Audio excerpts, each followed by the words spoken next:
Bonjour à toutes et à tous, bienvenue sur la chaîne, on se retrouve donc pour une nouvelle vidéo et cette fois-ci je vais vous faire la critique de la série à sketch, série parodique, comédie, La Flamme, saison 1 qui a été diffusée il y a 2 ans en arrière. Actuellement il y a Le Flambeau, je crois que ça vient de se terminer, Le Flambeau c'est la saison 2. C'est cette série créée par Jonathan Cohen qui est un acteur que j'apprécie particulièrement, inspiré d'une émission, d'une série, une sitcom parodique américaine. Je vais vous en parler. Je vais vous parler du casting, de ce que j'ai aimé, de ce que j'ai moins aimé, de ce que j'ai pas aimé du tout. Mais de manière générale, j'ai passé un très bon moment. Je vous en parle, mais attention, c'est 100% spoilers. Ça a été diffusé il y a 2 ans. Il y a tellement d'extraits partout sur les réseaux sociaux que voilà, j'estime que normalement, si vous regardez cette vidéo, c'est que vous avez vu la série. C'est franchement pas très long à regarder. Il y a 9 épisodes de 25 à 30 minutes. Si vous n'avez pas vu, quittez. Faites-vous un avis, on va dire rapidement en regardant un épisode et ensuite revenez. Et c'est parti, c'est du 100% spoilers. Alors donc, La Flamme, c'est une adaptation de l'émission américaine Burning Love qui avait été produite par le studio de production de Ben Stiller. Ben Stiller, hein, l'acteur américain que j'adore, ça fait partie de mes acteurs humoristiques préférés, mes acteurs comiques. Et donc Jonathan Cohen découvre cette émission et il décide de l'adapter pour la France en faisant une parodie du Bachelor. Le Bachelor, émission que je déteste comme quasiment 99% de la télé-réalité. Je ne supporte pas la télé-réalité. Et donc c'était assez savoureux de voir une émission, une série parodique qui allait un petit peu dézinguer des émissions comme le Bachelor, que je trouve mais absolument sexiste. Pour moi, c'est une honte, ce genre d'émission. Et je vous parle même pas de Marie au premier regard et tout le reste, mais bon. Donc, je trouve que l'idée est excellente. On n'a pas assez de comédie dans ce style-là. Ça fait vraiment sketch du Saturday Night Live, sketch de Ben Stiller, la comédie à l'américaine avec beaucoup d'absurde. Ça peut faire penser à du Will Ferrell aussi. Et Jonathan Cohen, pour moi, il était tout trouvé. Très content que ce soit lui qui soit intéressé à ce projet. Et donc, pour cette série, La Flamme, deuxième saison s'appelle Le Flambeau, mais en gros, c'est La Flamme saison 2. Pour cette saison 1, il officie à tous les niveaux, que ce soit à la réalisation, au scénario, à la production et bien évidemment l'interprétation, puisqu'il est le rôle principal. Il joue Marc, un pilote dont on vient de lui retirer la licence, un pilote de ligne qui fait du grand n'importe quoi dans son métier. C'est le genre à faire des blagues, attention, on va se cracher. Donc un mec qui est complètement débile, mais alors qui est débile d'une débilité profonde, mais débile au grand cœur en fait, attachant, mais alors il te sort des trucs. Ce qui est génial avec cette série, c'est qu'on rit de tout, mais sans chercher à blesser. On arrive même à rire de la religion sans pour autant aller dans le blasphème, ce que j'ai particulièrement apprécié en tant que personne croyante, puisque je déteste le blasphème. Là, on a un personnage, notamment un personnage féminin, qui est une croyante, pratiquante. On la tourne pas en ridicule. Bien sûr, on en rit, mais à certains moments, c'est respectueux. Donc, on arrive à rire de tout, du handicap, on arrive à rire des personnes LGBT, ce qui est très très rare aujourd'hui. On arrive à rire des couleurs de peau. C'est open bar sur le rire décomplexé. Voilà, ça c'est ce que j'apprécie. Et c'est pour ça que j'apprécie ce genre de série, que je regarde beaucoup de comédies de Ben Stiller ou de Will Ferrell, où on n'hésite pas à dézinguer à tout va, parce que je trouve que ça fait beaucoup de bien. Mais malheureusement, c'est pas à l'image de la société, parce que dans la société aujourd'hui, on ne peut pas rire de tout, on peut pas. Donc quand on a des séries comme ça, c'est pas gagné d'avance. La série aurait très très bien pu se faire dézinguer, censurer. Heureusement, Canal+ n'a pas censuré et a donné libre carte, on va dire carte, je ne sais plus comment on dit ça. Ils ont donné carte blanche à Jonathan Cohen pour faire ce qu'il voulait sur la série. Et donc, autant vous dire que les punchlines, ça y va, à commencer par tout son casting féminin. Donc, comme c'est une parodie du Bachelor, on suit Marc, pilote de ligne, qui va devoir choisir une femme parmi 13 prétendantes qui vont toutes défiler et il va les éliminer, j'ai l'impression une chaque jour ou une chaque semaine, mais je crois que c'est une chaque jour. En tout cas, la temporalité dans la série, j'ai du mal à voir en combien de temps ça se passe. Ça doit se passer en quelques semaines grand maximum.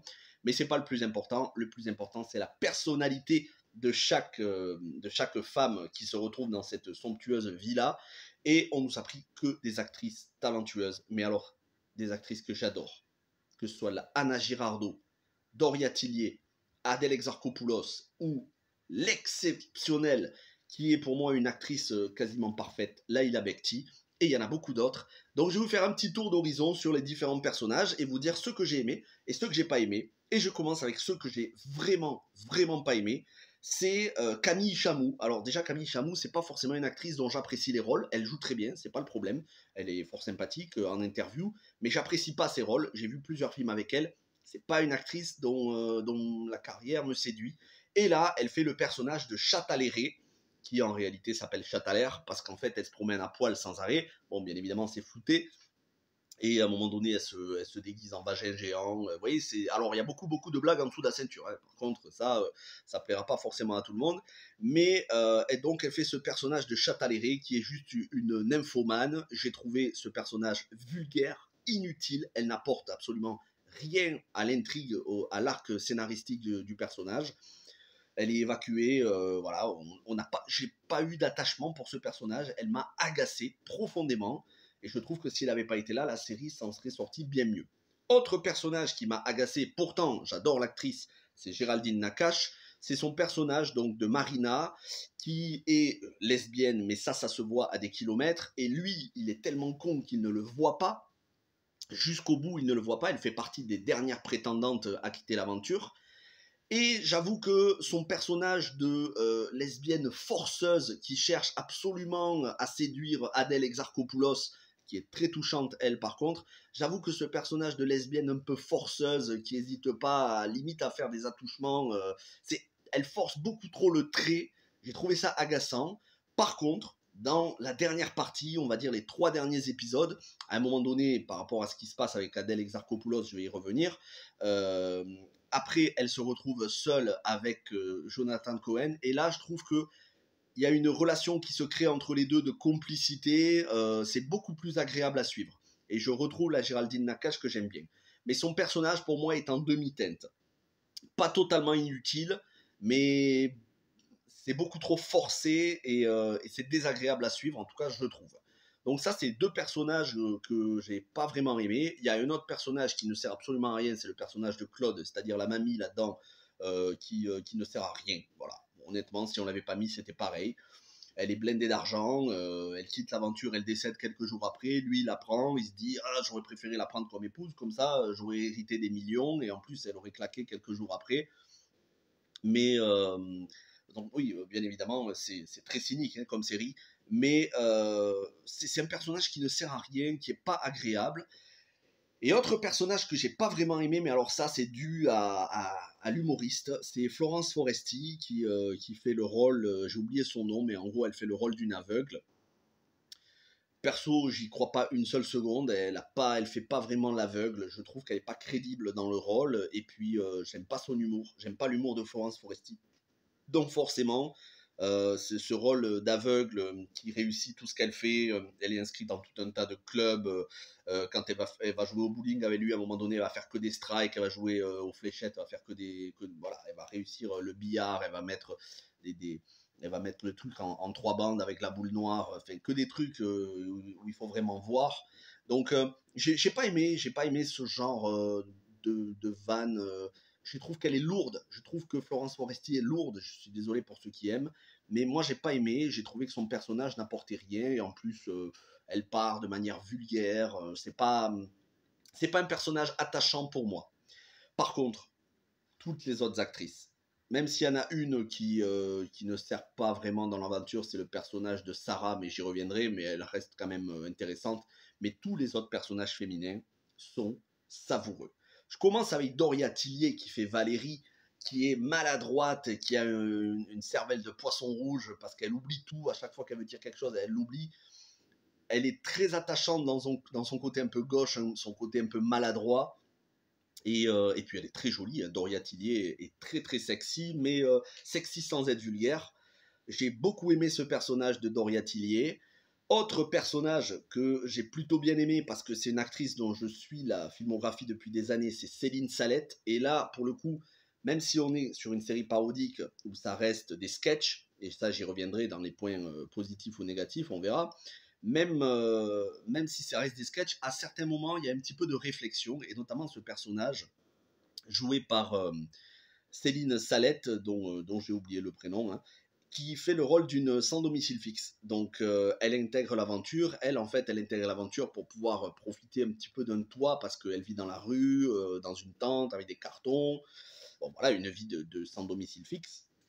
Alors là, c'est pareil, hein, il va y avoir des vannes sur le mec qui les appelle les clochards et tout. Il s'aperçoit pas en fait que le mec il est blessant dans ses propos, il est méprisant, mais lui il s'aperçoit pas. C'est ça qui est bien, c'est que c'est une série où ça y va fort sur les stéréotypes, mais sans chercher à blesser. Et donc, ce personnage de Céline Salette, à un moment donné, elle va être confrontée parce que ils vont faire une sorte de journée de bonne action où ils vont aider les sans domicile fixe pour se faire un gros coup de pub pour l'émission. Et Céline Salette va être confrontée à Vincent Macaigne qui fait Ludo, qui est notre sans domicile fixe, avec qui voilà, elle était en couple. Je n'ai pas tout à fait compris, mais il me semble qu'elle était en couple. Et elle va d'abord essayer de renier un petit peu ce qu'elle est, d'où elle vient plutôt, pour finalement repartir dans la rue. Et je trouve qu'il y a une petite réflexion sur d'où est-ce qu'on vient, ne pas oublier d'où est-ce qu'on vient, les valeurs de générosité, parce que les sans domicile fixe entre eux sont beaucoup plus généreux que les gens dans la société. En tout cas, là, c'est ce qu'on décrit dans la série. Mais c'est vrai que son personnage, où elle cherche à chaque fois, dès qu'elle a un moment de libre, à profiter de la machine à laver, elle fait à la fois, elle est amusante, mais il y a quelque chose qui fait un petit peu de peine, de se dire que son personnage est réel et qu'il y a des gens, pour nous, voilà, avoir un toit, avoir une machine à laver, se nourrir de ce qu'on veut, ou en tout cas avoir un peu de confort, c'est notre réalité de tous les jours. Pour ces personnes-là, c'est un luxe, et quand ils l'ont, et voilà, ils se délectent de chaque instant, et je trouve que c'est bien d'avoir fait ça. Ça permet de mettre le regard un petit peu sur la situation de ces personnes. Hein. On n'oublie pas que Macron avait dit qu'il voulait plus qu'il y ait de sans domicile fixe avant son premier quinquennat. Hein. Merci Manu. Donc voilà, ça c'était, il fallait que je le dise. Mais donc j'ai beaucoup aimé ce personnage de Céline Salette, vraiment, qui en plus est vraiment, on sent la bonté du personnage, elle n'est pas du tout calculatrice, ni manipulatrice, ni psychopathe, elle est plutôt intelligente et elle a des vraies valeurs. On a un autre personnage, donc celui de Sarah, qui est enceinte avant même de rentrer dans l'émission et qui elle cherche à avoir un mari pour élever sa fille, et parce que je crois qu'elle va avoir une fille. Et elle cherche absolument à cacher qu'elle est enceinte. Et Jonathan Cohen, donc son personnage, Marc, il est tellement con comme un balai qu'il s'aperçoit pas à chaque fois. Elle marche de dos, elle fait tout pour cacher sa grossesse. Et à un moment donné, elle va accoucher 2 semaines après être entrée dans l'émission. Et lui, il va croire que c'est son enfant. C'est vous dire à quel point il est débile. C'est là, ça y va fort hein, sur le personnage. Le personnage est vraiment con. Mais il est con dans toute la signification du mot. C'est-à-dire qu'il va croire que absolument c'est son enfant. Il va même demander un test ADN, comme si un gosse pouvait être conçu en 2 semaines. Et à chaque fois, il y a ces punchlines où le présentateur Vincent Dedienne, qui est excellent, une sorte de Benjamin Castaldi dans l'émission, présentateur de cette émission de télé-réalité, à chaque fois, il demande conseil, ou plutôt le présentateur lui donne des conseils, et il lui dit oui mais est-ce que vous êtes scientifique? Il lui dit non, alors ne parlez pas. Est-ce que vous êtes docteur? Non. Mais il lui dit mais écoutez, c'est pas vous le père, elle est rentrée dans l'émission, elle était déjà enceinte, elle avait déjà le ventre comme un ballon de baudruche. Il dit non mais je suis pas sûr en fait, je vais demander des tests ADN. C'est-à-dire que le mec, face à l'évidence, il est tellement bête qu'il n'y croit pas. Et ça, c'est des passages savoureux. Et il y a des passages comme ça à chaque épisode. Et ensuite, donc, on arrive sur le top du top, Laila Bekti. Laila Bekti, elle fait un rôle de psychopathe. Alexandra, son rôle c'est Alexandra. Elle fait un rôle de psychopathe, mais elle est à mourir de rire. Je pleurais de rire à chaque fois qu'elle avait des scènes.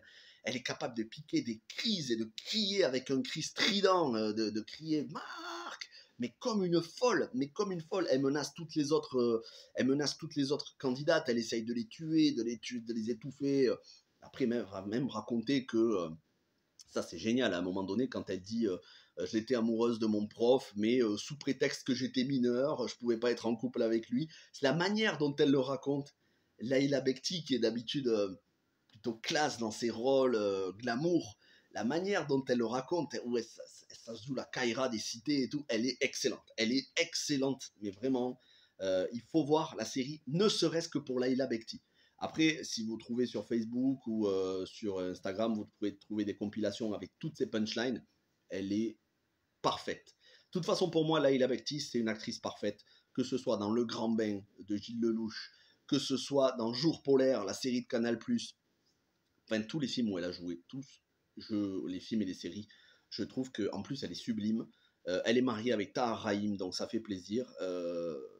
Vraiment, Laïla Bekti est une actrice exceptionnelle. On a de la chance de la voir au niveau du cinéma français.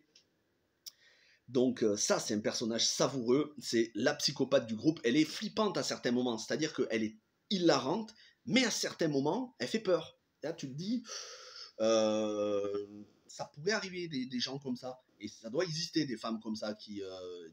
tu vois, là, c'est plus que de l'amour. C'est plus que passionnel, c'est criminel carrément. Donc son personnage est brillamment interprété. Et puis, on a le personnage de Laure Calamy qui part à peu près à la moitié de la saison. C'est elle, je vous disais, alors Laure Calamy, je vous conseille de la regarder dans Une belle équipe, la comédie avec Cadmerade. Il y a aussi Céline Salette qui joue dedans, et Alban Ivanov et beaucoup d'autres actrices. C'est une comédie que j'étais allé voir au cinéma. Alors, c'est sorti avant la pandémie, hein, donc en 2019 ou 2020. 2020, début 2020. Je vous en avais parlé, je vous avais dit que j'avais beaucoup aimé et je vous conseille de regarder. Laure Calamy, c'est une actrice que j'aime beaucoup. Elle est assez, comment dire ça, c'est le genre d'actrice un petit peu réservée, qui fait des rôles de femmes réservées, mais qui ensuite se lâche, mais sans aller trop dans la vulgarité. Et là, elle fait une bonne sœur croyante qui a dédié sa vie à Jésus. Et donc, elle arrête pas de placer des phrases un petit peu... voilà, elle va se mettre en tête, par exemple, de rhabiller Chataléré, donc Camille Chamou, qui se balade à poil sans arrêt, et toutes les autres candidates, elles n'en peuvent plus. Elle va se mettre en tête comme ça d'avoir des missions quasi divines. Et puis à un moment donné, elle va se lâcher lors d'une fête où ils doivent tous se déguiser. Elle va se déguiser en Marc. Et lui, comme il est susceptible, c'est le macho, mais le plus macho qu'il puisse y avoir. Il est susceptible, il va pas supporter qu'elle se déguise en lui. Et donc il va la virer de l'aventure. Mais les quelques épisodes où elle est là, elle est très touchante, très agréable, un peu fragile, mais tu sens la bonté du personnage. Et Laure Calamy le joue à la perfection. Et ensuite, il y a le personnage de Anna Girardot. Alors, juste avant d'arriver au personnage de Anna Girardot, j'avais complètement oublié, mais il y a le personnage de Youssef Hachdi qui fait un travesti. En gros, il s'appelle Orchidée, son personnage. Pareil, perso totalement inutile, j'ai pas aimé, mais en même temps, moi, c'est pas quelque chose que j'aime dans les films. Voilà, les travestis, c'est pas un truc qui m'amuse, pas du tout.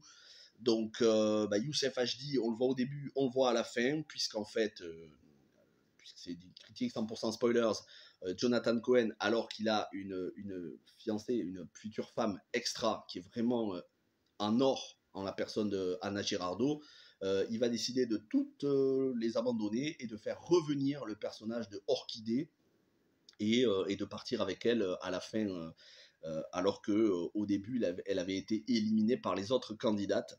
Mais voilà, le personnage de Youssef Hachdi, c'est amusant 5 minutes, mais pas plus. Pour moi, c'est amusant 5 minutes, mais pas plus.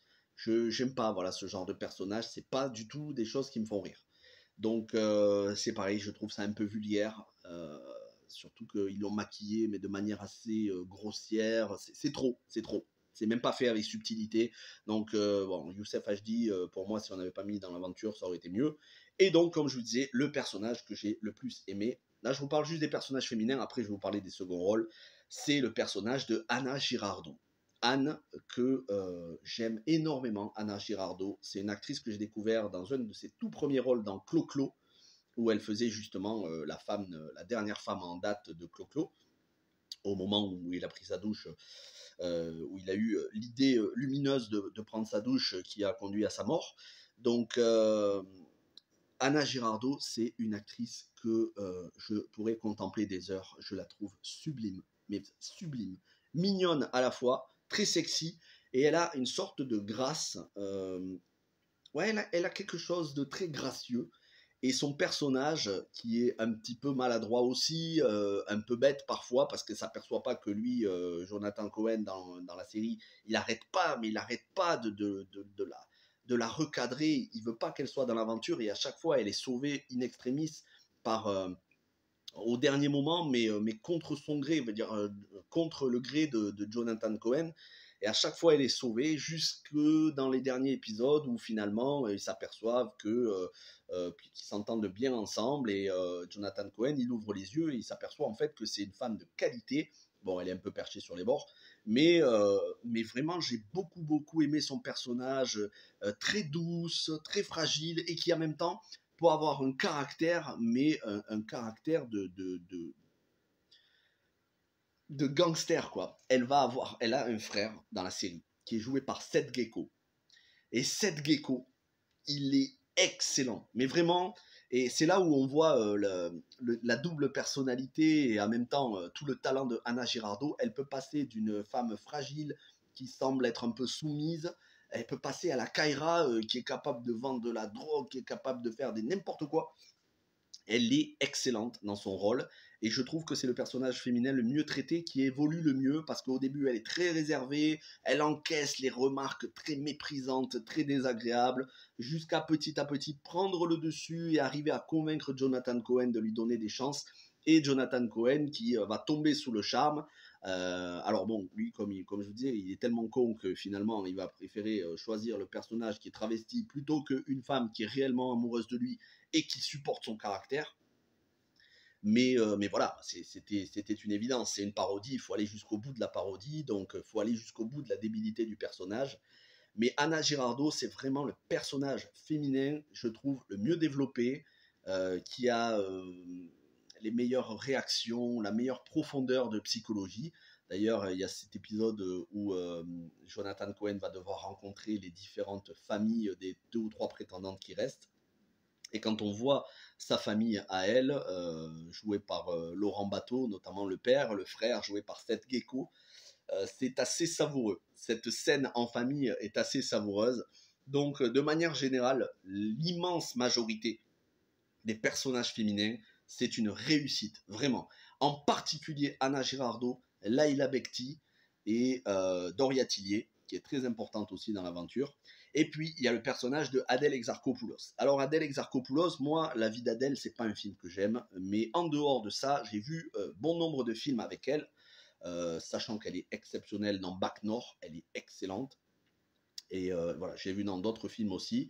Adèle Exarchopoulos m'a encore une fois surprise, parce que je l'ai trouvée très touchante et en même temps hilarante. Elle fait le rôle j'ai oublié son prénom, et je crois qu'elle s'appelle Adèle, il me semble, dans la série.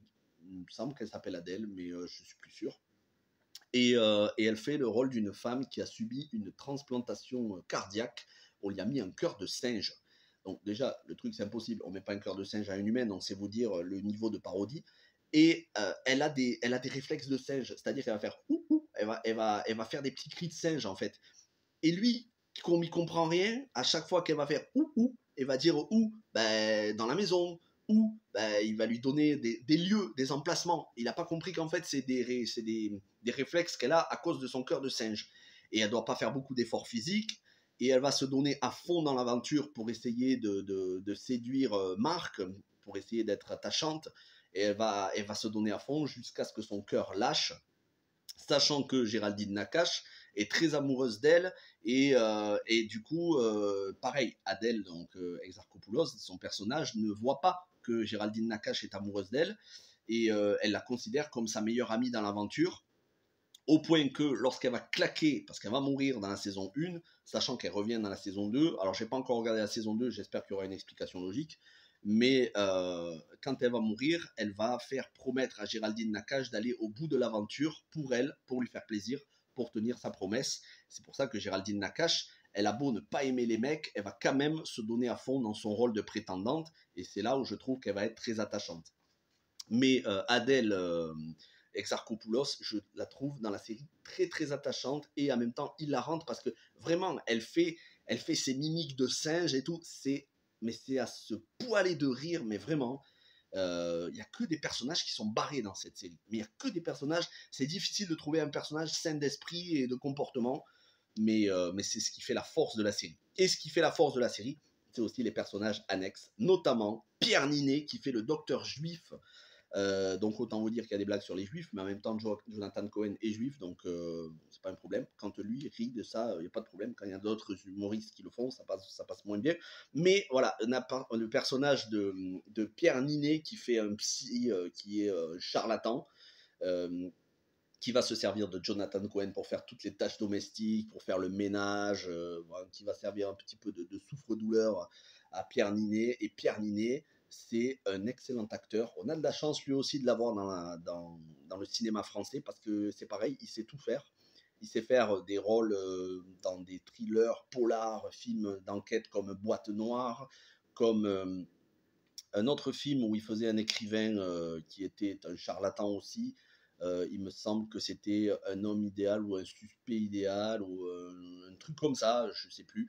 Mais Pierre Ninet est très bon, que ce soit dans les comédies comme Five, ici dans cette série, ou dans tout le genre de films dans lesquels il joue. Pierre Ninet, très très bon acteur, qui ici, on doit le voir un épisode sur deux, mais qui a des vannes, et il a des punchlines, c'est terrible. Il est terriblement bon.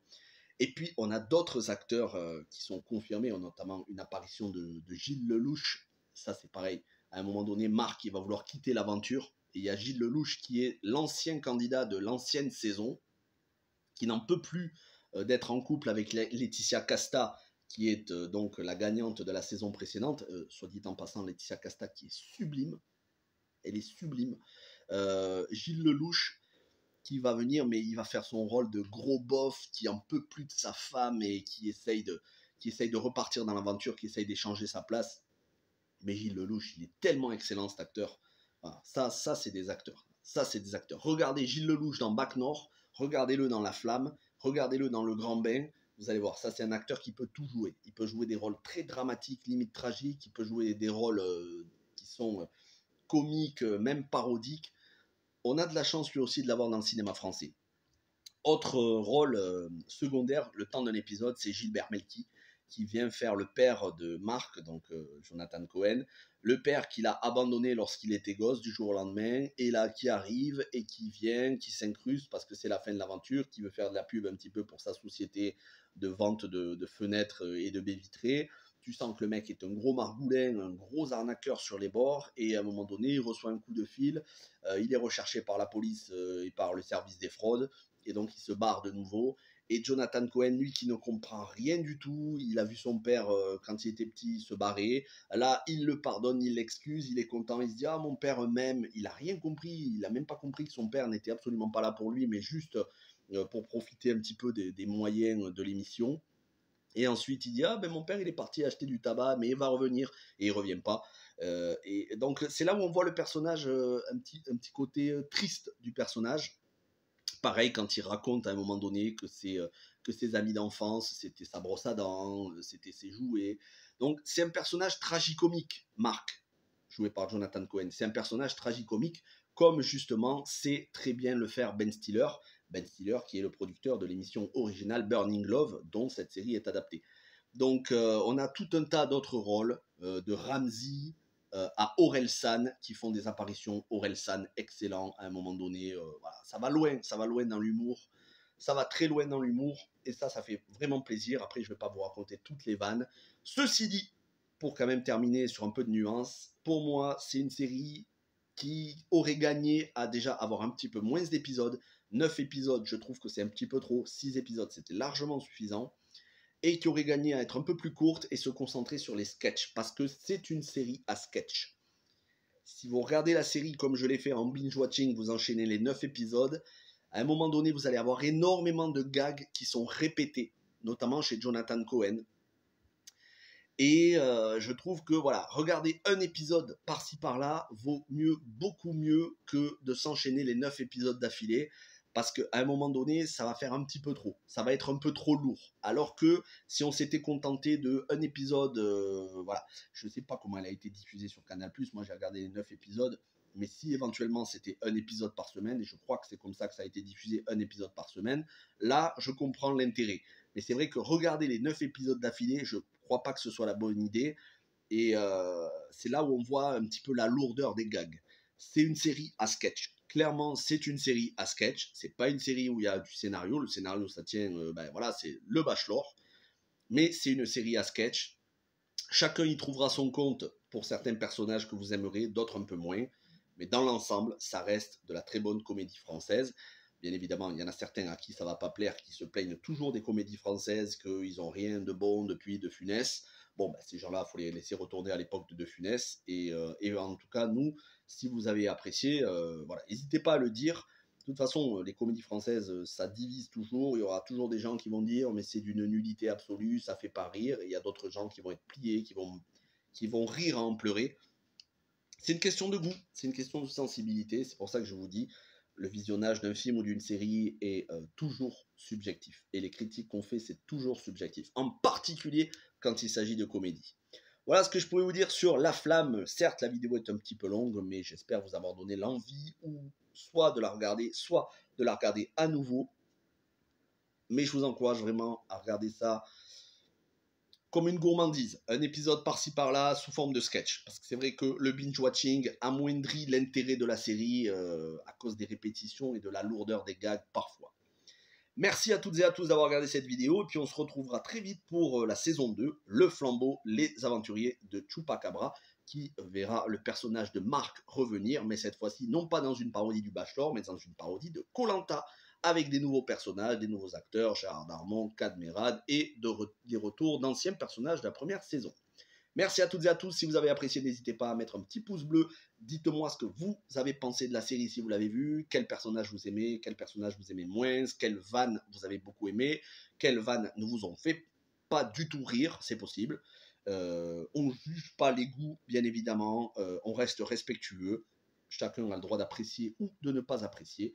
Et moi, je vous donne rendez-vous demain pour Obi-Wan épisode 6, à la fois la critique de l'épisode 6 et le soir, un live sur la chaîne de mon ami Alexandre, la critique de Néo. Ce sera un live de réhabilitation pour dire tout le bien qu'on a pensé de la série. Merci à toutes et à tous, portez-vous bien, bonne semaine et ciao tout le monde.